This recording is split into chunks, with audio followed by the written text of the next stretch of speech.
नमस्कार दोस्तों, the education power channel पर आप लोगों का स्वागत है। दोस्तों, आज के वीडियो में हम लोग बात करेंगे जो फिक्सेशन होने के बाद जो विशिष्ट शिक्षक का जो बेसिक पे होगा, खास करके जो 2022 के जो विशिष्ट शिक्षक हैं, यानी 2022 के जो नियोजित शिक्षक विशिष्ट शिक्षक बने हैं वैसे शिक्षक का, और जो नियोजित शिक्षक है जिनका बेसिक पे 15% बढ़ा था, उसके बारे में आज के वीडियो में हम लोग चर्चा करेंगे। शिक्षा विभाग के द्वारा एक आदेश जारी किया गया था दोस्तों, जिसमें यह स्पष्ट किया गया था कि सभी प्रकार के शिक्षकों का वेतन विसंगति को दूर कर दिया जाएगा और जो वरीय शिक्षक हैं उनका बेसिक पे किसी कन्या शिक्षक से कम नहीं होना चाहिए। इसके रिगार्डिंग एक लेटर आया था पहले दोस्तों, और इसके रिगार्डिंग रिसेंट में कुछ जिलों के द्वारा लेटर जारी किया गया है। उसके बारे में चर्चा करेंगे आज के वीडियो में कि जो बीपीएससी शिक्षक है किस प्रकार से विशिष्ट शिक्षक का या नियोजित शिक्षक का जो है उनके आधार पर उनका जो बेसिक पे है वो ज़्यादा होगा। वीडियो शुरू करने से पहले एक रिक्वेस्ट है दोस्तों, जो लोग मेरे चैनल को सब्सक्राइब नहीं किए हैं कृपया चैनल को सब्सक्राइब कर दें और बेल आइकन को जरूर दबा दें। तो चलिए बढ़ते हैं आगे। शिक्षा विभाग बिहार पटना आदेश निकाला गया है दोस्तों, जैसा कि आप देख पा रहे होंगे, ज्ञापांक 3068 23 दिसंबर 2024। विभागीय संकल्प संख्या 1157 दिनांक 29 अगस्त 2020 के द्वारा पंचायती राज संस्थानों एवं नगर निकाय संस्थानों अंतर्गत कार्यरत शिक्षकों एवं पुस्तकालय अध्यक्षों के वेतन संरचना में सुधार करने के उद्देश्य से 1 अप्रैल 2021 को देय वेतन में 15% वृद्धि करने का निर्णय लिया गया। जैसा कि आप सभी जानते हैं, जो नियोजित हैं, स्थानीय निकाय के शिक्षक हैं या पुस्तकालय अध्यक्ष हैं, 1 अप्रैल 2021 से 15% वेतन वृद्धि का निर्णय लिया गया था। पुनः उक्त के परिप्रेक्ष्य में वर्धित दर से वेतन के निर्धारण हेतु वित्त विभाग के परामर्श से विभागीय आदेश का ज्ञापांक 1816 दिनांक 12 नवंबर 2021 के द्वारा पूर्व से निर्गत पे मैट्रिक्स को प्रतिस्थापित करते हुए 1 अप्रैल 2021 को वित्तीय लाभ अनुमान्य किया गया। जैसा कि सभी को वित्तीय लाभ भी अनुमान्य किया गया था। विभागीय आदेश का ज्ञापांक 1816 दिनांक 12 नवंबर 2021 के कंडिका 7 के 3 में स्पष्ट है कि पे मैट्रिक्स में वेतन निर्धारण में यदि किसी शिक्षक पुस्तकालय अध्यक्ष का मूल वेतन अपने से कन्या शिक्षक पुस्तकालय अध्यक्ष से कम निर्धारित हो तो उनका मूल वेतन कन्या शिक्षक के मूल वेतन के अनुरूप निर्धारित किया जाएगा। यानी कि जो ज्ञापांक 1816 और 12 नवंबर का लेटर था दोस्तों, उसके अनुसार ये हुआ कि कोई भी शिक्षक या पुस्तकालय अध्यक्ष पदस्थापित हैं, यदि उनका मूल वेतन किसी कन्या शिक्षक से या पुस्तकालय अध्यक्ष से कम है तो उसका वेतन जो है जो कन्या शिक्षक हैं या पुस्तकालय अध्यक्ष हैं उनके मूल वेतन के अनुरूप या उससे ज़्यादा निर्धारित किया जाएगा। अतः सभी संबंधित को निर्देश है कि उक्त के परिप्रेक्ष्य में कार्रवाई करना सुनिश्चित करें। प्रतिलिपि देख लीजिए दोस्तों। प्रतिलिपि सभी नियोजन इकाई के अध्यक्ष एवं सदस्य सचिव को सूचना अर्थ आवश्यक प्रेषित। दूसरा है अपर मुख्य सचिव पंचायती राज विभाग बिहार पटना एवं सचिव नगर निकाय आवास विभाग महालेखाकार बिहार पटना और सभी जिला पदाधिकारी क्षेत्र शिक्षा उपनिदेशक। तो दोस्तों एक चीज मैं ये कहना चाहूँगा, वेतन विसंगति से मतलब है या शिक्षक पुस्तकालय अध्यक्ष जिसका मूल वेतन कन्या शिक्षक से कम है, उसका मेन उद्देश्य है दोस्तों सीनियर और जूनियर का। खास करके जिसका मूल वेतन ज़्यादा होगा दोस्तों वही सीनियर होंगे, जिसका मूल वेतन कम होगा वो जूनियर होंगे। तो खास करके जो मेन यहाँ पॉइंट है दोस्तों, फिटमैन मैट्रिक्स और पे प्रोटेक्शन के रिगार्डिंग है। जैसे कि मैं बात करूं, जो 2022 के जो नियोजित शिक्षक हैं उसका मूल वेतन जो फिक्सेशन किया गया है, किसी जिला में 21,940 रुपया है, किसी जिला में 22,660 रुपया 22,600 रुपया है। तो यदि वे विशिष्ट शिक्षक बनते हैं तो उनका कम से कम मूल वेतन हो जाएगा 25,000 रुपया हो जाएगा। 25 रुपया हो जाएगा तो बीपीएससी TRE 1 के तहत जिनकी नियुक्ति हुई है दोस्तों, 1 जनवरी से उनका मूल वेतन 25,750 रुपया हो जाएगा। तो राज्यकर्मी तो वो हैं, बीपीएससी शिक्षक राज्यकर्मी हैं, विशिष्ट शिक्षक भी राज्यकर्मी हो जाएंगे। यदि विशिष्ट शिक्षक को बीपीएससी शिक्षक से वरीय बनाना है, चूंकि पहले ज्वाइन किए हैं, जाहिर सी बात है सीनियर होना चाहिए।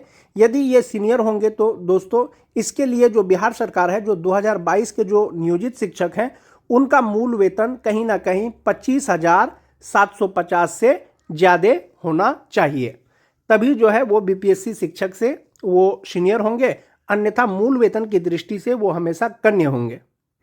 यह लेटर निकाल करके विभाग ने यह स्पष्ट किया है कि कोई भी शिक्षक, कार्यरत शिक्षक या पुस्तकालय अध्यक्ष यदि उनका वेतन किसी कन्या शिक्षक या पुस्तकालय अध्यक्ष से कम है, उसका वेतन निर्धारण करके कन्या शिक्षक या पुस्तकालय अध्यक्ष के बराबर किया जाएगा या उससे ज़्यादा किया जाएगा। जहाँ तक बात 2022 के नियोजित शिक्षक हैं, यदि उनको वो विशिष्ट शिक्षक बन जाएंगे तो वो कहीं ना कहीं बीपीएससी शिक्षक से सीनियर हो जाएंगे, इसीलिए उसका निर्धारण होना बहुत जरूरी है दोस्तों। आने वाले 2 से 3 दिनों में आपको वेतन निर्धारण का एक लेटर मिल जाएगा, जिसमें स्पष्ट सभी प्रकार के शिक्षकों का मूल वेतन लिखा हुआ रहेगा, 2003 से लेकर के 2022 तक नियुक्त स्थानीय निकाय के सभी शिक्षकों के बारे में।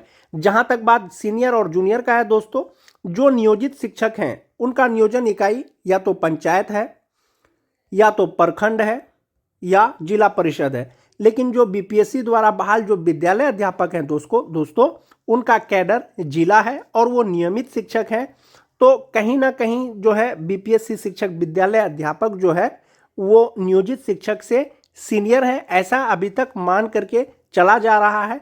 फर्क सिर्फ इतना है, जो बीपीएससी टीआरई 1 या टीआरई 2 से नियुक्त जो विद्यालय अध्यापक है वो अभी प्रोबेशन पीरियड में है, 2 साल अभी पूरा नहीं हुआ है दोस्तों, इसीलिए जो है प्रभार से संबंधित कोई अधिसूचना नहीं जारी किया गया है। अन्यथा ये आप मान के चलें, जो विद्यालय अध्यापक है वो नियोजित शिक्षक से वो सीनियर है, लेकिन कहीं पर भी विशिष्ट शिक्षक से इसकी तुलना नहीं की गई है। मैं आपको एक पुराना लेटर दिखाता हूं दोस्तों।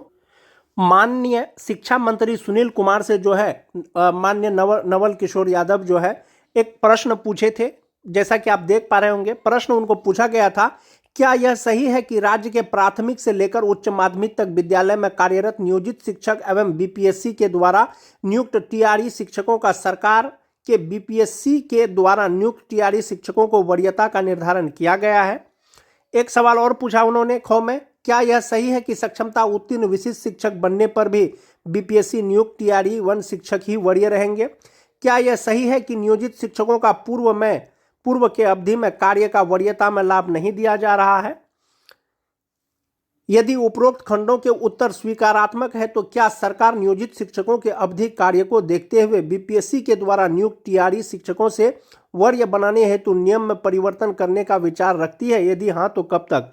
जो माननीय शिक्षा मंत्री हैं दोस्तों, उन्होंने सभी प्रश्नों का एक साथ जवाब दिया। वस्तु स्थिति यह है कि बिहार राज्य विद्यालय अध्यापक नियुक्ति स्थानांतरण अनुशासनिक संशोधन नियमावली 2023 भारत के संविधान के अनुच्छेद 309 परंतु के अधीन प्रदत्त शक्तियों के तहत अधिसूचित किया गया है, यानी वो अधिसूचित किया गया है। इस नियमावली के तहत नियुक्त विद्यालय अध्यापक का संवर्ग राज्यकर्मी के श्रेणी के तहत होते हैं, यानी बीपीएससी द्वारा बहाल जो शिक्षक हैं दोस्तों वो राज्यकर्मी हैं, जबकि स्थानीय निकाय के शिक्षक की नियमावली भारत के संविधान के अनुच्छेद 243 के तहत अधिसूचित की गई है, जो राजकर्मी श्रेणी के तहत नहीं होते हैं। यानी जो नियोजित शिक्षक हैं वो राजकर्मी के तहत नहीं होते हैं, लेकिन जो विद्यालय अध्यापक हैं नियमावली के अनुसार वो राजकर्मी हैं।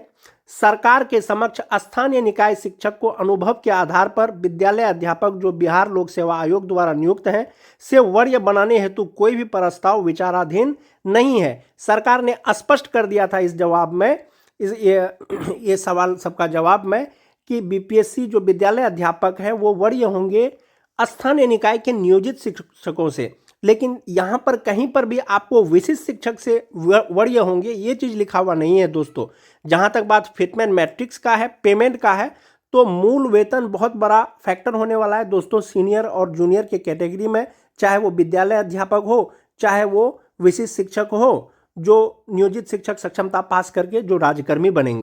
जो नियोजित शिक्षक सक्षमता पास परीक्षा करके राज्यकर्मी बनेंगे, जो नियमावली 2023 का है दोस्तों 8.1 8.2 में स्पष्ट लिखा हुआ है कि विशिष्ट शिक्षक को जो है पूर्ण वेतन संरक्षण का लाभ मिलेगा, यानी उनका जो मूल वेतन अभी है जब वो विशिष्ट शिक्षक बनेंगे तो उनका मूल वेतन कम नहीं होगा। लेकिन उनका वेतन का डिफरेंस सिर्फ और सिर्फ एनपीएस और ईपीएफ में होगा। दूसरा है दोस्तों, सरकार ने यह भी कहा है कि नियमावली के प्रभावी होने पर उनका वेतन फिटमेन मैट्रिक्स के अनुसार देय होगा, यानी जो मैट्रिक्स में उनको वेतन अभी मिल रहा है उसी मैट्रिक्स के अनुसार उनको वेतन मिलेगा। जो फिटमेन मैट्रिक्स की बात हो रही है दोस्तों वो यहाँ पर है, जैसे 1 to 5 के जो विशिष्ट शिक्षक है 25,000 रुपया उनका वेतन होगा। 25,000 विद्यालय अध्यापक का भी होता है जो 1 to 5 के बीपीएससी टीआरई 1 या टीआरई 2 द्वारा जो नियुक्त हुए हैं। लेकिन जो 2022 के नियोजित शिक्षक हैं, चाहे वो बीएड वाले हो चाहे वो डीएलएड वाले हो, वो सक्षमता परीक्षा पास करके जब वो विशिष्ट शिक्षक बनेंगे तो राजकर्मी बन जाएंगे। चूंकि वो 2022 में बहाल हुए हैं दोस्तों, स्वाभाविक है कि राजकर्मी बनने के बाद वो विद्यालय अध्यापक से सीनियर होंगे। यदि सरकार 2022 के नियोजित शिक्षकों को या कोई भी नियोजित शिक्षक जो विशिष्ट शिक्षक बनेंगे, यदि विद्यालय अध्यापक से उनको अगर सीनियर रखना है या सीनियर बनाना है तो सभी प्रकार के जो विशिष्ट शिक्षक होंगे दोस्तों 2003 से लेकर के 2022 तक बहाल, उनका मूल वेतन विद्यालय अध्यापक के शिक्षकों से जो है वो ज़्यादा होगा। 1 to 5 का 1 to 5 के साथ, 6 to 8 का 6 to 8 के साथ, 9-10 का 9-10 के साथ। जहाँ तक बात 1 to 5 का मूल वेतन का बात करें, विद्यालय अध्यापक का 25,000 है और नियोजित शिक्षकों को जैसा कि मैं आपको बताया 21,940 या 22,600 रुपया मिलता है। यदि विशिष्ट बनने के बाद ये अगर सीनियर होते हैं विद्यालय अध्यापक से तो जनवरी में 25,750 रुपया जो विद्यालय अध्यापक का होगा दोस्तों। या तो नियोजित शिक्षकों का मूल वेतन चाहे वो किसी भी कैटेगरी के हो, चाहे वो 2022 के हो, चाहे वो 2016 के हो, चाहे वो 2013 के हो, यदि विद्यालय अध्यापक से, मैं यहाँ सिर्फ 1 to 5 की पहले बात कर रहा हूँ, यदि उनको विद्यालय अध्यापक से सीनियर बनाना है राजकर्मी के बाद तो किसी का भी मूल वेतन दोस्तों 25,750 से कम नहीं होगा। वेतन विसंगति से मतलब यही है कि मूल वेतन यदि किसी शिक्षक का कम है जूनियर शिक्षक से तो उसके बराबर कर देना है या उससे अगला वाला इंडेक्स उनको कर देना है।